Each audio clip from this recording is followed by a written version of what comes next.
नमस्कार दोस्तों, आपका स्वागत है। आपको पता है जेबीटी और टीजीटी का कमीशन अब जल्दी आने वाला है। खासकर जेबीटी का कमीशन तो 2-3 मंथ के अंदर आपको मिल ही जाएगा। ठीक है, तो इसमें देखिए इंग्लिश जो है कम से कम 20 मार्क्स की आएगी। आज जनवरी 2025 चला है तो अप्रैल मई तक शायद कमीशन हो ही जाएगा जेबीटी का। खासकर इसमें 20 मार्क्स की इंग्लिश आएगी कम से कम। तो इसमें कैसे क्वेश्चन आएंगे ये आपको इस वीडियो में पता लग जाएगा और आपके कॉन्सेप्ट भी क्लियर होंगे इससे। तो आज से मैं स्टार्ट कर रहा हूँ इंग्लिश की तैयारी। तो इसमें प्रैक्टिस सेट 1 है, ऐसी आपको बहुत सारी वीडियो मिलेगी। तो देखिए फर्स्ट क्वेश्चन क्या है, he is very good dash painting. इसका मतलब कि वो पेंटिंग में बहुत अच्छा है। तो जब किसी स्किल, ये उसकी स्किल है, जब किसी स्किल की बात हो रही हो हमेशा एट का यूज करना है। एट प्रपोजिशन यहाँ पे आएगा। ठीक है, he is very good at driving. ठीक है, या और कोई बात हो, he is very good at singing, he is very good at mathematics, he is very good at English. मतलब किसी सब्जेक्ट में अच्छा हो या कोई स्किल हो तो हमेशा एट का यूज करना है। ठीक है, मैथमेटिक्स है तो वो एक स्किल ही है, तो एट का यूज करना है आपने। तो यहाँ पे भी क्या आएगा, एट आएगा, हमेशा ध्यान रखना है। ये फिक्स है, मतलब एट ही आएगा किसी स्किल की बात हो रही हो। नेक्स्ट है, she is married dash a doctor. तो मैरिड के साथ हमेशा विद यूज नहीं करना है आपने। विद यूज कर देते हैं, वो गलत हो जाता है। इसमें लगता है कि विद आएगा लेकिन मैरिड के साथ हमेशा टू यूज करना है। तो इसका ऑप्शन नंबर बी हो जाएगा, टू हो जाएगा। क्वेश्चन नंबर थ्री है, the train arrived dash time so we did not miss it. जो ट्रेन है वो एग्जैक्ट शेड्यूल्ड टाइम पे आई है। जब शेड्यूल्ड टाइम पे आए कोई, तो इसमें इसके लिए आपने हमेशा ऑन यूज करना है। तो यहाँ पे the train arrived on time. ठीक है, क्योंकि आपने ट्रेन मिस नहीं की, इसका मतलब है कि वो शेड्यूल्ड टाइम पे आ गई है, तो ऑन का यूज होगा। इनका यूज तब होता है अगर वो पहले आ जाती। ठीक है, तो यहाँ पे ऑन का यूज होगा। और एट का यूज तो ऐसे होता है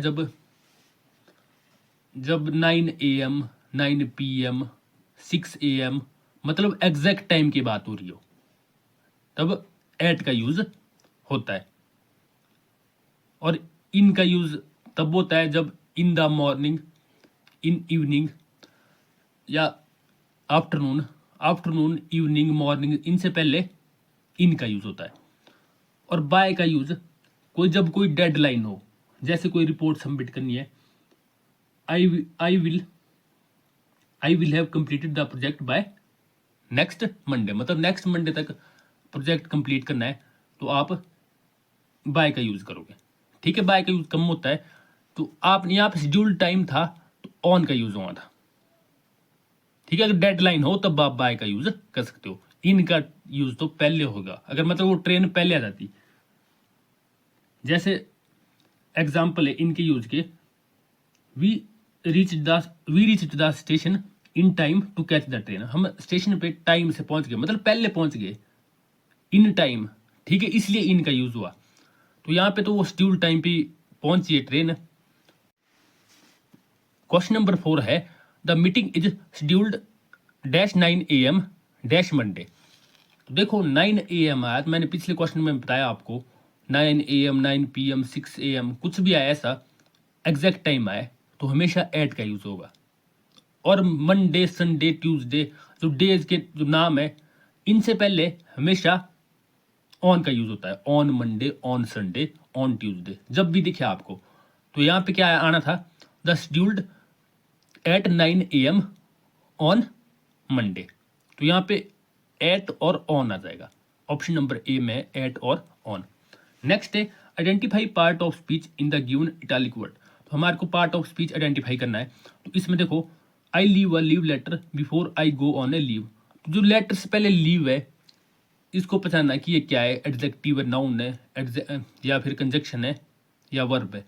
तो इसमें देखो ये लेटर है यहाँ पे नाउन, नाउन से पहले आ रहा है लीव, तो ये क्या हो जाएगा, एडजेक्टिव, क्योंकि ये नाउन की विशेषता बता रहा है यहाँ पे। तो एडजेक्टिव जो होता है वो नाउन की विशेषता बताता है। शी इज ब्यूटीफुल, तो यहाँ पे ब्यूटीफुल एडजेक्टिव है। ही इज हैंडसम, तो हैंडसम एडजेक्टिव है। ठीक है, तो यहाँ पे कैसा लेटर है, देखो ये लीव लेटर, या कौन सा लेटर है ये लीव लेटर है, मतलब किस टाइप का लेटर है। तो ये लेटर के बारे में नहीं बता रहा ये लीव, ठीक है, ये लीव लेटर है। अगर तो लेटर होता सिंपल लेटर, तो लेटर के बारे में बता रहा है लीव लेटर, तो ये क्या हो गया, एडजेक्टिव हो गया। ये वाला लीव यहाँ पे वर्ब हो जाएगा, और यहाँ पे बिफोर कंजक्शन है, और ये लास्ट वाला जो लीव है ये नाउन है, क्योंकि इससे पहले क्या है, एडजेक्टिव आया यहाँ पे, आया ना, देखो। मतलब जो एडजेक्टिव होते हैं, ए हो गया, एन या फिर द, इनके बाद नाउन आता है हमेशा। तो यहाँ पे क्या हो जाएगा, ये वाला लीव क्या हो जाएगा, इसकी बात हो गई है, तो यहाँ पे ये यहाँ पे एडजेक्टिव हो जाएगा, तो इसका ऑप्शन नंबर सी हो जाएगा। नेक्स्ट है question number 6, if I was a bird I would fly across the mountains, और यहाँ पे लिखा है लास्ट में नो एरर। इसमें ये मतलब एरर डिटेक्शन वाला क्वेश्चन है ये, तो इसमें एरर आपको पहचानना था, तो एरर देखना था आपको। तो देखो, if I was a bird I would fly across the mountain, इसमें आपने एरर देखा है, तो इसमें जो एरर जो है वो इस वॉज में है। क्यों इसमें एरर है, देखो आपको लगता होगा कि लग सकता है कि इफ आई के साथ हमेशा वॉज आएगा, आई के साथ वर कहाँ आ सकता है, ये तो सही है, लग सकता है ऐसा, ठीक है, आई के साथ वॉज ही आता है हमेशा, वर नहीं आता। लेकिन ये क्या है, हाइपोथेटिकल कंडीशन है यहाँ पे, मतलब इमेजिनेशन हो रही है यहाँ पे, if I was a bird, ठीक है। तो यहाँ पे जब इमेजिनेशन हो रही हो तो क्या आता है, वर आता है, ठीक है। तो क्या आना था यहाँ पे, if I were a bird, ठीक है। नॉर्मली वॉज ही आएगा, लेकिन हाइपोथेटिकल या इमेजिनेशन हो, जैसे होता, देखो कई जगह लिखा हुआ, if I were a king, यदि मैं राजा होता, इफ आई वर, ये वो इमेजिनेशन है एक, तो इसलिए वर आता है, ठीक है। तो आपने ध्यान रखा है, तो यहाँ पे क्या आएगा, वर आएगा, ध्यान रखना आपने, ऐसे क्वेश्चन आते हैं पेपर में। नेक्स्ट क्वेश्चन नंबर 7 है, तो इसमें मतलब ए पार्ट में एरर था, इसमें आई के साथ वॉज की जगह पे वर आना था। नेक्स्ट है, no sooner they had started the exam the electricity went off, इसमें बताना है आपने कि कौन से पार्ट में एरर है। इसमें देखिए यहां पे no sooner they had, no sooner का मतलब जैसे ही एग्जाम स्टार्ट हुआ, द मतलब no sooner they had started, जैसे ही एग्जाम स्टार्ट किया, द इलेक्ट्रिसिटी वेंट ऑफ। इसमें क्या मिस्टेक हो सकती है, देखो जब नो सुनर आए कहीं पे, नो सुनर आए या फिर स्केर्सली आए, हार्डली आए, नेवर आए, सेल्डम आए, इनमें इन्वर्जन का रूल लगता है। तो आपने इन्वर्जन का रूल देख लेना है, आप उसके बारे में सर्च कर ले, ठीक है। ऐसे वर्ड आए, नो सुनर, नॉट ओनली आ गया, सेल्डम आ गया, नेवर आ गया, हार्डली आ गया, स्केर्सली आ गया, तो इसमें हमेशा इन्वर्जन का रूल लगता है। इन्वर्जन के रूल का मतलब है कि जो हेल्पिंग वर्ब है, यहाँ पे हेल्पिंग वर्ब क्या है, हेड, तो ये पहले आता है, तो इसी पार्ट में एरर है। तो क्या आना था, no sooner had they, had they आना था, दे हैड नहीं, हैड दे, ठीक है। तो no sooner had they started, मतलब जो ये इन्वर्जन का रूल लगता है जिनमें, उसमें जो हेल्पिंग वर्ब है वो पहले आ जाती है, सब्जेक्ट उसके बाद आ जाता है। तो no sooner had they started the exam the electricity went off, इसमें ये एरर है, ठीक है। तो एक बात आपने और भी ध्यान रखनी है, देखो ये तो यहाँ पे चलो एरर था, हेड दे आना था, या कोई भी हो ना, देखो स्केर्सली, हार्डली, नेवर, सेल्डम, उसमें हेल्पिंग वर्ब पहले आ जानी, सब्जेक्ट बाद में, ये तो मिस्टेक थी। और एक बात आपने ध्यान रखनी है, अगर नो सुनर आपको दिखे ना कहीं स्टार्टिंग में, तो इसमें यहाँ पे क्या यूज हुआ था, देन का यूज भी होना ही होना है।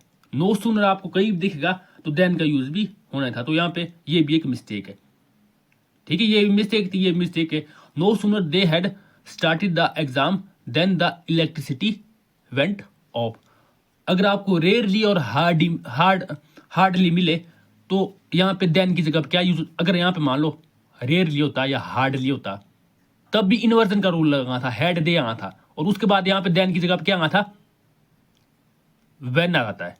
तो ऐसे आप देख ले कि किन किन सेंटेंस में इन्वर्जन का रूल लगता है। जैसे नॉट ओनली होता है, तो उसमें भी इन्वर्जन का रूल लगता है, हेल्पिंग वर्ब पहले आ जानी, और यहाँ पे देन की जगह पे क्या आ जाता है उसमें, बट ये फिक्स है, ये आएगा ही आएगा। अगर नो सुनर आना है पहले, तो देन आएगा ही आएगा लास्ट में, इन्वर्जन का रूल तो लगना ही, लेकिन देन भी आएगा ही आएगा, ठीक है। Then the electricity went off. Next है the gold is a highly valuable metal. इसमें बताना है जो गोल्ड, जो इसमें आर्टिकल बताना है हमारे को, ए एन द और नो आर्टिकल। इसमें कौन सा आर्टिकल लगा, देखो गोल्ड की बात, देखो जो मटेरियल नाउन होता है उसके साथ उससे पहले आर्टिकल नहीं लगता, ये आपको पता है। लेकिन यहाँ पे जो देखो यहाँ पे जो जनरल सेंस में बात हो रही है, जनरल सेंस में कोई आर्टिकल नहीं लगेगा। देखो the gold is highly valuable metal, ये नॉर्मल मतलब जनरल सेंस में बात हो रही है। तो यहाँ पे क्या आ जाएगा, यहाँ पे नो आर्टिकल आएगा। ठीक है, gold is a highly valuable metal, मतलब मटेरियल नाउन है ना, जैसे मेटल वगैरह, कोई आयरन हो गया, गोल्ड हो गया, सिल्वर हो गया, इसमें इससे पहले आर्टिकल लगेगा।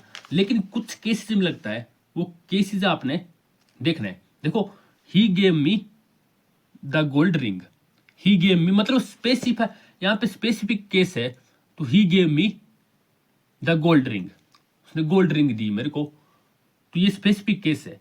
तो ऐसे केस में लगता है, अगर जनरल सेंस में बात हो तब नहीं लगता है आर्टिकल। देखो the gold he purchased was highly pure, मतलब जो उसने जो गोल्ड किया, मतलब किसी टाइप की गोल्ड की बात हो रही है, किसी टाइप के जो उसने गोल्ड खरीदा वो हाईली प्योर था। तो उसने खरीदा वो मतलब स्पेसिफिक हो गया वो, इसलिए उसके साथ आर्टिकल लगा द गोल्ड ही परचेज्ड। अगर जनरल सेंस में बात हो तब नहीं लगता है आर्टिकल मटेरियल नाउन के साथ। ठीक है, तो जैसे गोल्ड इज प्रीशियस, गोल्ड बहुत प्रीशियस है, तो ये जनरल सेंस है, तो इसमें दा नहीं लगेगा। तो ऐसे आपने ध्यान रखना है, तो इसमें नो आर्टिकल आ जाएगा, यहाँ पे जनरल सेंस में बात हो रही है। नेक्स्ट है question number 9, I saw dash cat sitting under a tree dash cat looked hungry. इसमें क्या आ जाएगा, इसमें बताना है आपने, आर्टिकल का ही है ये। तो देखो I saw a cat under a tree, इसका मतलब है कि मैंने कैट देखी ट्री के नीचे। तो अगर मैं उस कैट को, मतलब मैंने पहले देखी होती, पहले मेरे को उस कैट का पता होता, ठीक है, तो क्या यूज हुआ था, दा यूज हुआ था। लेकिन मेरे को उस कैट का पता नहीं है, तो देखो ए या एन में से, मतलब ए या एन में से यूज हुआ। तो यहाँ पे देखो गोल्ड, ये यहाँ पे कैट है ना, तो कैट से पहले क्या आएगा, ए आएगा। ठीक है, दा यूज नहीं होगा क्योंकि वो स्पेसिफाई नहीं, अभी वो जानता नहीं उस कैट को। ठीक है, I saw a cat sitting under a tree the cat looked hungry. अब उस वो स्पेसिफाई होगी वो कैट। देखो I saw a cat under a tree, ठीक है, मतलब दो केस आए ऐसे, पहली बार देखी उसने, तो दूसरी बार में क्या होगी, वो स्पेसिफाई होगी। तो यहाँ पे कौन सा आर्टिकल लगना, देखो ऐसे क्वेश्चन आते हैं, तो यहाँ पे दा का यूज होगा।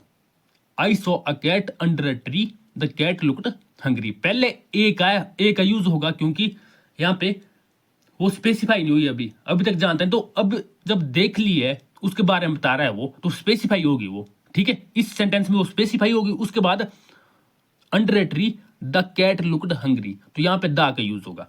तो यहाँ पे ए मतलब अ और दा आ जाएगा, यानी ऑप्शन नंबर ए इसमें आ जाएगा। नेक्स्ट है question number 10, the honesty is important in every relationship. इसमें ए आएगा, ए एन आएगा या दा आएगा, तो इसका आपने बताना है। तो इसमें देखिए, देखो जो ऑनेस्टी हो गया, ये क्या है, देखो जैसे ऑनेस्ट है एक वर्ड, HONEST, ऑनेस्ट। ऑनेस्ट क्या होता है, एडजेक्टिव। ऑनेस्ट होता है एडजेक्टिव। तो अगर जो ऑनेस्ट ये क्या है, नाउन। देखो ऑनेस्टी कौन सा नाउन है, ये है एब्स्ट्रैक्ट नाउन। एब्स्ट्रैक्ट नाउन हो गया, देखो जैसे ऑनेस्टी हो गया, या फिर ब्यूटी हो गया, इंटेलिजेंस, ये सारे एब्स्ट्रैक्ट नाउन है, मतलब जिनको हम टच नहीं कर सकते, जिनको हम, या फिर जिनको हम देख नहीं सकते। ठीक है, तो वो क्या होता है, एब्स्ट्रैक्ट नाउन, जिनको हम फील कर सकते हैं बस। तो ऑनेस्टी क्या है, ये भी एब्स्ट्रैक्ट नाउन होगा। तो एब्स्ट्रैक्ट नाउन से पहले आर्टिकल नहीं लगता है।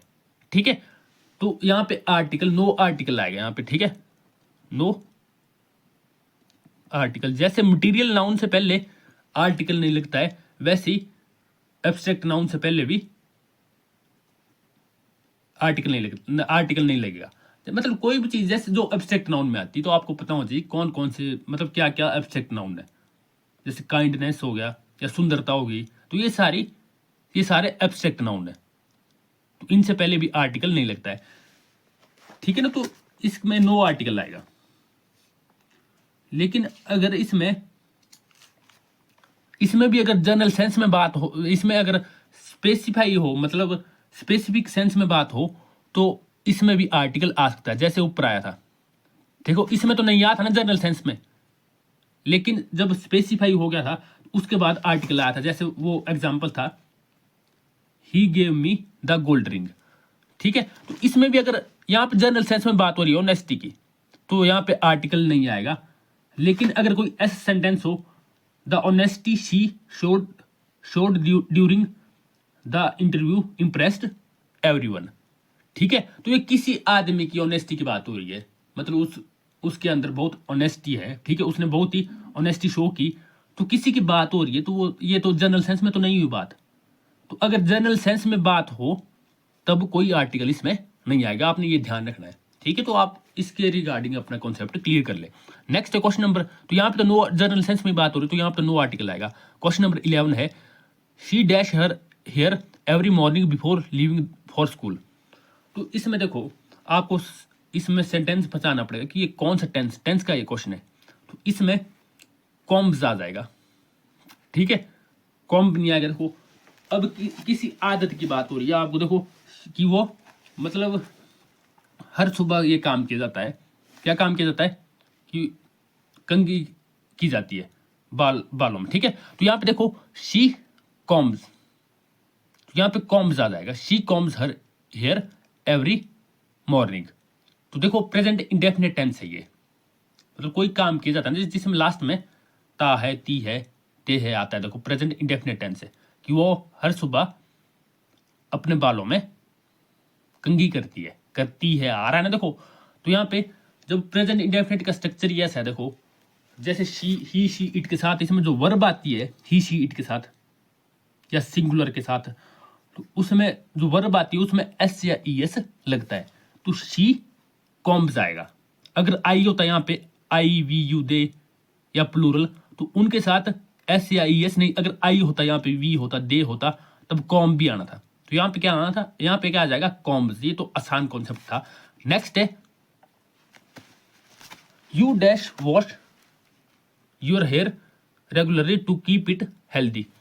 तो इसमें देखो नेसेसिटी की बात हो रही है कि आपको मतलब जरूरी है आपको हेयर वॉश करना। तो जहां नेसेसिटी की बात हो तो वहां पे तो हमेशा मस्ट आएगा, तो इसका ऑप्शन हो जाएगा option number B, question number 12 का ऑप्शन नंबर बी मस्ट हो जाएगा इसका आंसर। नेक्स्ट है question number 13, a person who knows everything. तो इसमें देखो इसका मतलब जो सब कुछ जानता हो, तो इसके ऑप्शन दिए गए पेसिमिस्ट, ऑप्टिमिस्ट, ओमनिशियंट और ओमनीपोटेंट। इसका हो जाएगा ओमनिशियंट, ठीक है। पेसिमिस्ट का अर्थ होता है आशावादी, ठीक है, जो पॉजिटिव देखता हो। नहीं सॉरी, ऑप्टिमिस्ट का मतलब होता है आशावादी, जो हर चीज में पॉजिटिव देखता है, मतलब जो पॉजिटिव रहता है, आशावादी, ठीक है। पेसिमिस्ट हो गया उसका उल्टा, निराशावादी, ठीक है। ऑप्टिमिस्ट का उल्टा हो गया पेसिमिस्ट। नेक्स्ट देखो ओमनिशियंट हो जाएगा a person who knows everything. क्या हो जाएगा इसका ओमनिशियंट। तो ओमनीपोटेंट होता है, इसका मतलब होता है सर्वशक्तिशाली, ठीक है, जो सर्वशक्तिशाली है। तो इसका हो जाएगा ओमनिशियंट हो जाएगा, इसका ऑप्शन नंबर सी। नेक्स्ट है a place where weapons and ammunition are stored. Weapons मतलब हथियार और एम्यूनिशन मतलब गोला बारूद। तो ऐसे प्लेस को क्या बोला जाता है, हमेशा ध्यान रखा आपने, आर्सेनल। आर्सेनल या आर्सेनल ऐसे प्लेस को बोला जाता है। वेयर हाउस, डेपो और फैक्ट्री ये तो आपको पता है, ये तो इसका हो नहीं सकता, तो आर्सेनल इसका हो जाएगा। नेक्स्ट है क्वेश्चन नंबर 15 और 16 में आपको इडियम दे गया है, तो इसमें आपने इनकी मीनिंग बताना है। तो क्वेश्चन नंबर 15 है बाइट द बुलेट। तो बाइट द बुलेट का मतलब क्या होता है, इसका हो जाएगा to face a difficult situation with courage. तो इसका क्या हो जाएगा, मतलब किसी डिफिकल्ट सिचुएशन को फेस करना साहस के साथ। तो to face a difficult situation with courage, तो ये ऑप्शन नंबर ए हो जाएगा इसका। नेक्स्ट है अ ब्लेसिंग इन डिसगाइज। तो ये दोनों बहुत इंपॉर्टेंट इडियम है, देखो बहुत यूज होता है। तो अ ब्लेसिंग इन डिसगाइज, इसके 4 ऑप्शन दिए गए, तो आप देख लीजिए कि कौन सा इसका हो सकता है। तो इसका हो जाएगा option number A, something that seems bad at first but turns out to be good. मतलब ऐसी कोई चीज, ऐसा कोई काम जो आपको ऐसा लगता हो पहले पहले बुरा लग रहा है, लेकिन बाद में वो आपके लिए अच्छा बन जाता है। ठीक है, तो ऐसा कौन सा काम, जैसे मान लो किसी को कोई नुकसान हो गया, मान लो किसी ने कोई एंट्रेंस टेस्ट दिया कि कहीं पे एडमिशन के लिए या जॉब के लिए, ठीक है, लेकिन वो उसमें क्वालिफाई नहीं हुआ, तो उसने वो छोड़ दिया। उसके बाद उसने क्या किया, बिजनेस स्टार्ट किया अपना। तो बिजनेस में उसको बहुत फायदा हुआ और वो बहुत अमीर बन गया। तो अगर वो जॉब करता तो ऐसी जॉब मिल जाती, तो ऐसे ही मिलता उसको 40-50 लेकिन उसने बिजनेस किया, वो सक्सेसफुल हो गया, तो अब वो उसको करोड़ों रुपीज कमा रहा है। तो वो क्या था, पहले उसको वो जॉब ना मिलना बुरा था, लेकिन उसके बदले उसको क्या मिल गया, बिजनेस में अच्छा पैसा मिल गया। तो ये क्या था, अ ब्लेसिंग इन डिस्गाइज। और भी बहुत सारे एग्जाम्पल हो सकते हैं। ठीक है, मतलब जो पहले आपके लिए बुरा हुआ लेकिन बाद में वो अच्छा हुआ। ठीक है, कोई फेल हो गया तो उसके लिए भी अगर उसने मेहनत की, अगली बार वो सिलेक्ट हो गया, तो वो भी ब्लेसिंग इन डिस्गाइज हुआ उसके लिए। पहले वो बुरा था लेकिन फेल होने के बाद उसने अच्छी मेहनत की। ठीक है, तो क्या हो जाएगा इसका, something that seems bad at first but turns out to be good. Next है question number 17, select the word that is the closest synonym to adorn. Adorn का मतलब बताना है हमारे को, ठीक है, मीनिंग बताना है इसका। तो इसमें इसका हो जाएगा, देखो ऑप्शन दिए गए, ऑर्डिनरी, ब्यूटीफुल, ड्यूरेबल, रफ। एडॉर्न का मतलब होता है, मतलब किसी चीज को आकर्षक बनाना, डेकोरेट करके किसी चीज को आकर्षक बनाना। तो इसका हो जाएगा ब्यूटीफुल, इसका आंसर हो जाएगा। ठीक है, तो ऑर्डिनरी तो सिंपल होता है, ड्यूरेबल तो ऐसा होता है लॉन्ग लास्टिंग। ठीक है, तो रफ का आपको पता है, तो एडॉर्न का क्या हो जाएगा, ब्यूटीफुल। नेक्स्ट है select the word that is opposite in meaning to generous. तो जेनरस का ऑपोजिट बताना है हमारे को। तो जेनरस का मतलब होता है, मतलब जो अनसेल्फिश हो, मतलब जो सेल्फिश ना हो, डोनेट करता हो, बहुत डोनेट करता हो। तो जेनरस का ऑपोजिट बताना है। देखो काइंड होता है, काइंड हो गया दयालु, ये तो इसका सेम ही हो गया। हेल्पफुल वैसे ही हो गया, केयरिंग भी वैसे ही हो गया। तो जेनरस का क्या हो जाएगा, स्टिंजी। स्टिंजी इसका ऑपोजिट हो जाएगा। स्टिंजी का मतलब होता है, मतलब जो सेल्फिश हो, जो किसी की हेल्प नहीं करता, ठीक है, या डोनेट नहीं करता, तो जो मतलब अपने लिए जीता हो। ठीक है, तो जेनरस का मतलब हो जाएगा, सॉरी, जेनरस का ऑपोजिट हो जाएगा स्टिंजी। नेक्स्ट है question number 19, choose the correct active voice for the given sentence. इसमें एक्टिव वॉइस चूज करना है हमारे को, पैसिव वॉइस दिया गया है। The cake was baked by John. तो देखो the cake was baked by John, तो ये देखो पास्ट इंडेफिनिट का रूल ऐसा है पैसिव वॉइस में बनाने का कि पास्ट इंडेफिनिट जो होता है उसमें आता है द केक्ड वॉज, उसमें लगता है वॉज। अगर पास्ट इंडेफिनिट को का आपने पैसिव वॉइस बनाना है तो वॉज लगता है। ठीक है, तो ये पैसिव वॉइस पहले दिया, तो इसका मतलब है कि ये पास्ट इंडेफिनिट से बना है। तो पास्ट इंडेफिनिट का टेंस देखा है हमारे को, इसमें कौन सा है, Johan baked the cake. Baked देखो सेकंड फॉर्म आई है, ये होता है पास्ट इंडेफिनिट टेंस। ठीक है, तो ये ऑप्शन नंबर सी हो जाएगा इसका एक्टिव वॉइस। ठीक है, नेक्स्ट है choose the correct indirect narration for the following direct speech. Direct, he said are you coming to the party. तो इसका इनडायरेक्ट स्पीच हमारे को चूज करना है। देखो ये he said are you coming to the party, तो पहले तो आपको ये देखना पड़ेगा कि ये क्या है, यहाँ पे प्रेजेंट कंटिन्यूस टेंस है।